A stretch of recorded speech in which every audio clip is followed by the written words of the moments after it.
LPU ప్లేస్మెంట్ల రికార్డులు సృష్టిస్తోంది. Final year student 2.5 కోట్ల ప్యాకేజ్ పొందుతున్నారు. 1700 మందికి పైగా ఎల్పియు స్టూడెంట్స్ 10 లక్షల నుంచి 2.5 కోట్ల ప్యాకేజెస్ పొందారు.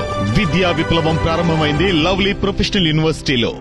అడుగడుగునా అధికార దుర్వినియోగానికి పాల్పడటం, అవాస్తవాలు, అభూత కల్పనలతో రిపోర్టులు తయారు చేయటం, ప్రత్యర్థి పార్టీలోని కీలక నేతలను అరెస్టు చేయటం, ఇదే ఏపీలో జరుగుతున్న పరిపాలనా తీరు. లేని మద్యం స్కామ్ను ఉన్నట్లు చూపుతూ గాలిలో భేతాల కథలు అల్లుతూ చంద్రబాబు సర్కారు ఒక్కొక్కరిని అరెస్టు చేస్తోంది. విచారణ పేరుతో ఎంపీ మిథున్ రెడ్డిని సిట్ కార్యాలయానికి పిలిపించడం వెనుక కూడా కక్ష సాధింపు రాజకీయాలే కనిపిస్తున్నాయి. లేని లిక్కర్ స్కామ్లో ఇప్పటికే కొందరిని అరెస్టు చేసిన చంద్రబాబు కూటమి ప్రభుత్వం ఈ సాకుతో మిథున్ రెడ్డిని టార్గెట్ చేసింది. కేసుకు సంబంధించి ప్రాథమిక ఛార్జ్ షీట్ ను సిద్ధం చేసింది సిట్. బరితెగించమంటూ చంద్రబాబు ఇచ్చిన ఆదేశాలతో సిట్ అధికారులు రాష్ట్రంలో అరాచకం సృష్టిస్తున్నారు.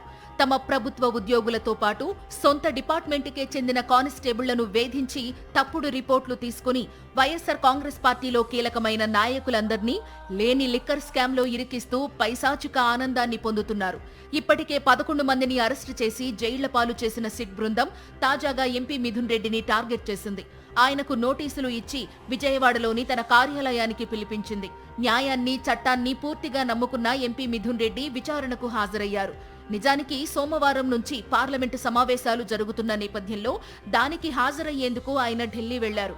అయితే సిట్ నుంచి విచారణకు నోటీసులు అందడంతో ఆయన శనివారమే విజయవాడ వచ్చారు. ఢిల్లీ నుంచి నేరుగా గన్నవరం చేరుకుని అక్కడి నుంచి సిట్ కార్యాలయానికి వెళ్లారు. విచారణకు పూర్తి స్థాయిలో సహకారం అందించారు. ఆయన వైఎస్ జగన్ కు అత్యంత సన్నిహితుడు కావడంతో మిథున్ రెడ్డిని కూడా ఇబ్బంది పెట్టాలన్నది చంద్రబాబు కుట్ర.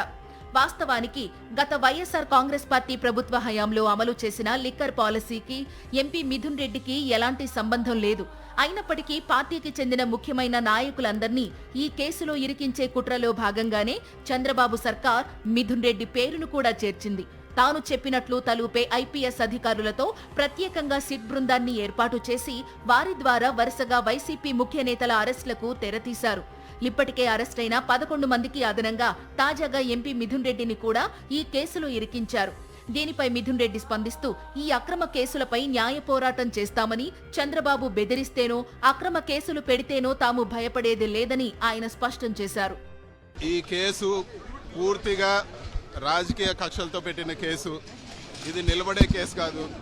ఇప్పుడు ప్రస్తుతానికి అరెస్టు చేసి వాళ్ళు ఆనందం పొందొచ్చు, కానీ ఇది నిలబడే కేసు కాదు. ఇది పూర్తిగా ఒక తప్పుడు కేసు.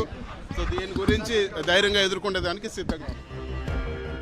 ఇప్పటి వరకు జరిగిన అక్రమ అరెస్టులన్నీ పూర్తిగా రాజకీయ ప్రేరేపితమైనవి. ఈ విషయాన్ని సుప్రీంకోర్టు కూడా గుర్తించింది.